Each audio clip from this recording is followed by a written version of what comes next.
Welcome to SAR Technology's image recognition practice discussion of example SAR missions. So this is the GoPros mounted. Most important for this type of thing is a really good lens hood, because otherwise you get reflections everywhere coming in, and that ruins the pictures.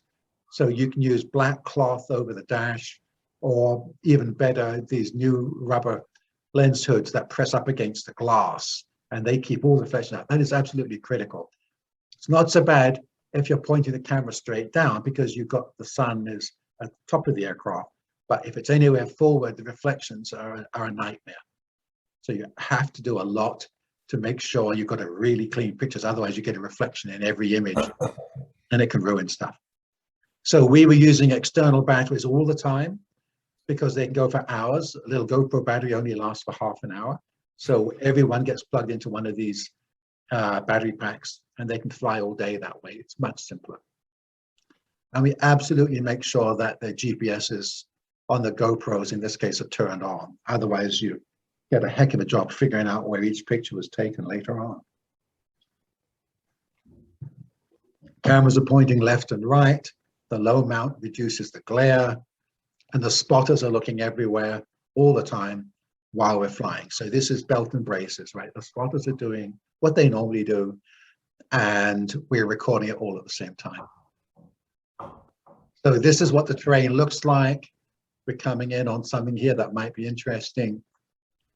And because we're taking the pictures with location turned on, we've actually got the lat-long coordinates of this thing that looks like a person lying on the rocks. And of course, got quite excited about that. And so what you do when you're doing the preview scanning or the image recognition scanning, you record each image that's interesting as an object of interest with its coordinates.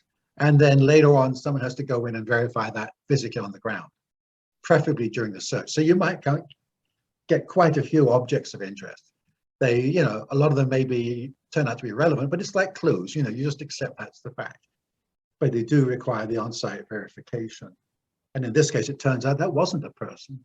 It was just an odd set of rocks that looked an awful lot like a person. We never found him. His body was found maybe a year later. He had crawled under a rock, died of some medical thing, they think, because he actually had water with him. So I think he had some medical event, crawled under a rock to get out of the shade, and then died there. And that's why he couldn't be seen by any of the searchers, including the GoPros. He was literally under a rock until animals pulled the bones out later. That's essentially what happened. Here's another practical example, looking for this woman missing in Whitmore. She went into the Lassen National Forest. Here's the ground team getting briefed on that day. They took drone pictures, and this is one of the drone pictures. So I don't know the height off the ground because I didn't get that information, but basically this picture was segmented into 72 images were segmented, and to 240 segments per picture, and it recognized these as people in this segment. Now, these are two responders, two searchers on the ground, and by dicing this down into 240 segments per image, it could indeed detect them as people. And they were found in the top 3% of all the segments searched.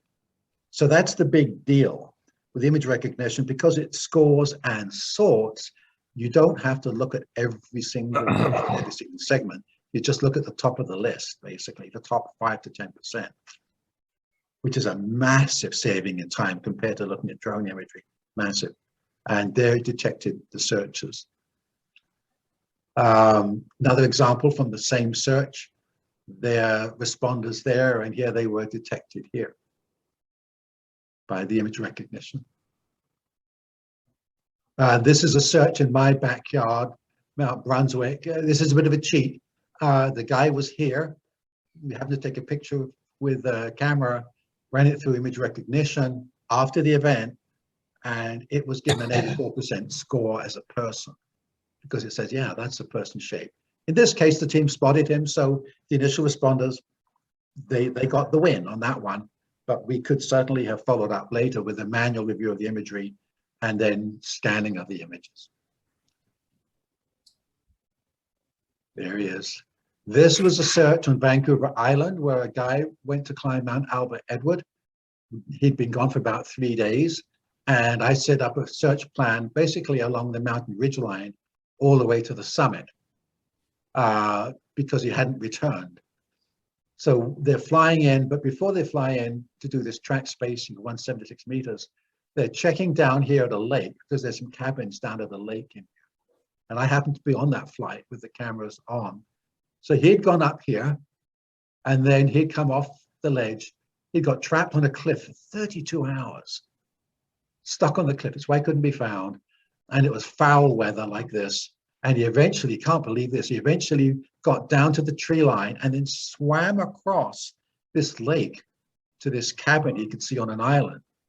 It's like hard to believe this, but it's what happened. And he's there in that picture. So we were flying in just to check out the cabin and had the cameras on at the same time. And there he is there. And there's a fire, right? There's color of fire. That's important. And there's a person shape. And these particular segments, when you segmented and scanned the images, were in the top 1% of all the segments that were scanned. So yes, even if it's blurry, it can still work. This is a sample of imagery from a British drone flying out to check an oil rig in the Irish Sea. And by drone, they were using these small planes here because they have long endurance. And they said to me, hey, this is the picture from the wing. Could you pick up that ship down there? And I said, I know. But I like the length of the ship wake. It's much bigger than the ship or the boat. And so I trained the software to look for ship wakes because they're literally 10 times as long as the ship itself. And yes, it could. It could actually detect a ship wake, which would be a much easier way of finding a vessel, than looking for a tiny vessel in a huge sea. So it worked.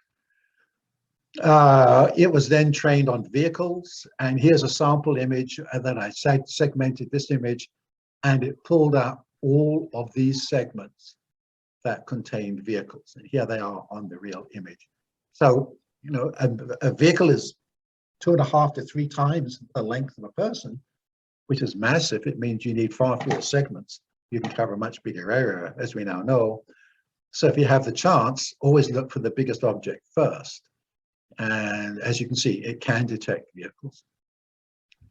So this is how it actually works. These are some sort of sample screenshots from the web page, which you'll see in a minute, with a detection of people of around, in this case, 90%, 99%. It's a simple browser. It's very easy to use. You'll see the video. It's like a little 2.5-minute video at the end of the PowerPoint. It's not hard to use. So here it's been searching for people. And these test images, you see you've got a 99% score of saying this is a person in these pictures. Now, these are perfect segments because the person fills the image. That's deliberate to show that it can work, but it shows it can work. And that we just have to make sure that our pictures are high quality and we segment so that the target fills most of the segment. That's the goal. Another way you can use it is to search by color. And this can be very handy. So here you've got a plane with some distinctive red coloring. And one option is a color search. And when you do a color search, it takes all the pictures you submit and it lists the half a dozen or so, up to half a dozen or so, major colors in each image. So if you're looking for a red plane, you can then do a keyword search for red, and it'll go through all that list and it'll only display those at the top of the list that have red as a color. But this is really useful because it means you don't have to know the shape of the target, and it doesn't have to be a sharp picture. As long as you've got some color shades, it can be a real benefit for general searching. This was a rescue on Crown Mountain, just above Vancouver. And I took this picture, again, this is a cheat. This is after the fact of this image here, which was put in the news, and I did a color scan on it, and you get what are all the standard colors, you know, the greens and the grays and that you expect in wilderness terrain, or the sandy browns. But what you're looking for is any color that's anomalous. It's kind of like when you're looking at the paint samples in the hardware store. You know, if one of those colors is wrong, if it's in the wrong place, it stands out like a sore thumb. And this one, this segment stood out. Well, hello, that's different from all the others typically. And when you look at that segment, there they are, right? That is basically the pack of the responder sitting on the ledge, waiting for the rescue helicopter to come in the morning, because he was found at night. So anomalous color detection is very useful. It can detect specific colors. It can look in very small areas. It doesn't have to have the shape of the target. It can be an irregular shape. It doesn't matter the color. And it doesn't matter if they're blurred. And it has the advantage, of course, that it can also be at a longer distance. So color searching, there's about 6 different ways you can do it. They're all on my website. Can really open a new window for us. We don't need necessarily a sharp, clear, full object for image recognition when we use color recognition. This is a man that disappeared in Hawaii. Again, this is the slope. Initially, they'd flown this. They couldn't find the guy. They came back and did it again. Eventually, they found him. And this color stood out as, well, no, that's a little different.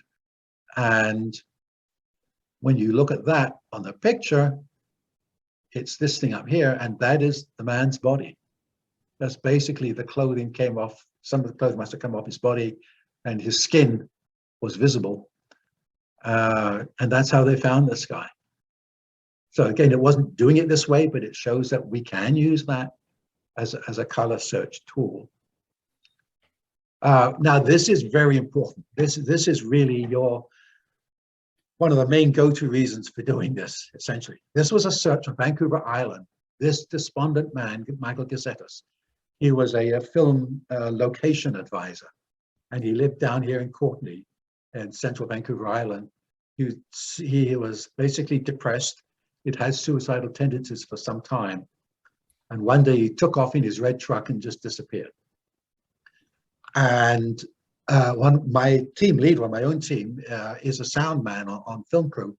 And so basically about 24 people from the film people of Vancouver all got together, and they ran a private search to find this guy, because the police wouldn't open up a file for a missing despondent with no direction to go, basically with no clues.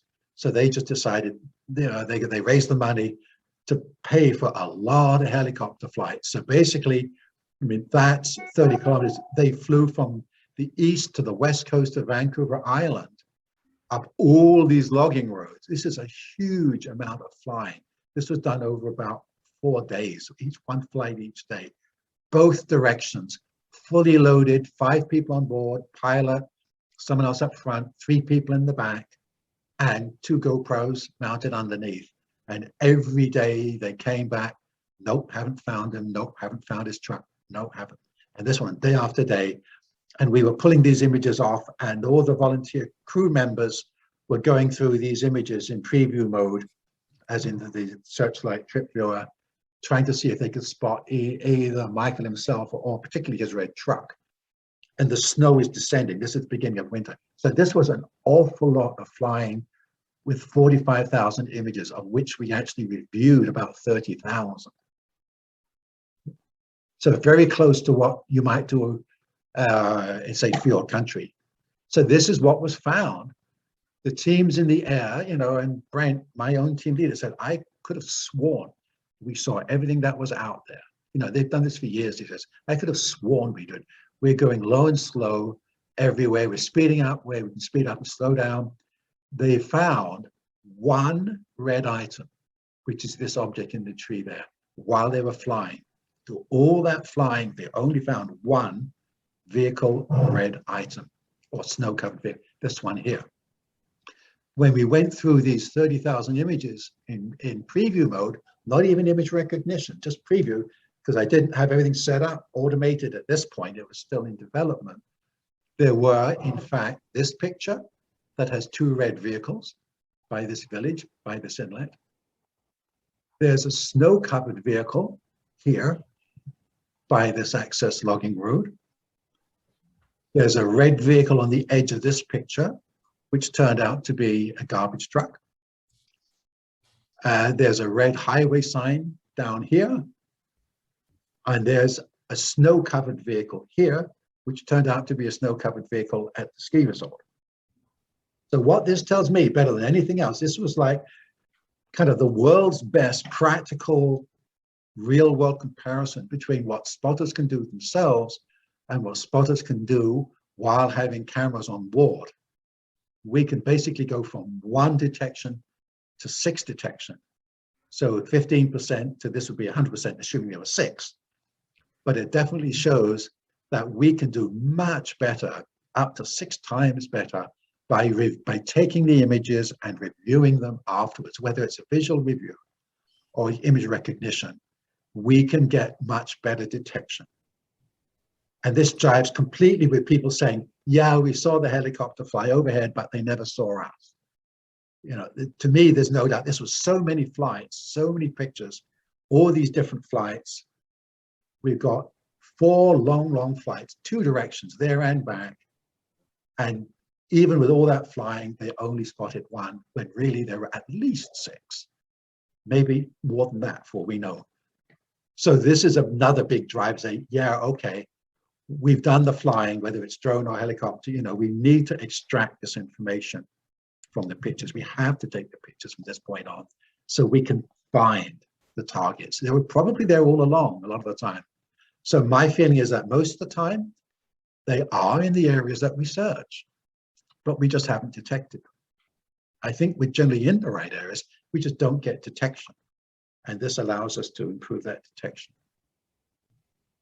Any questions on that before we move on?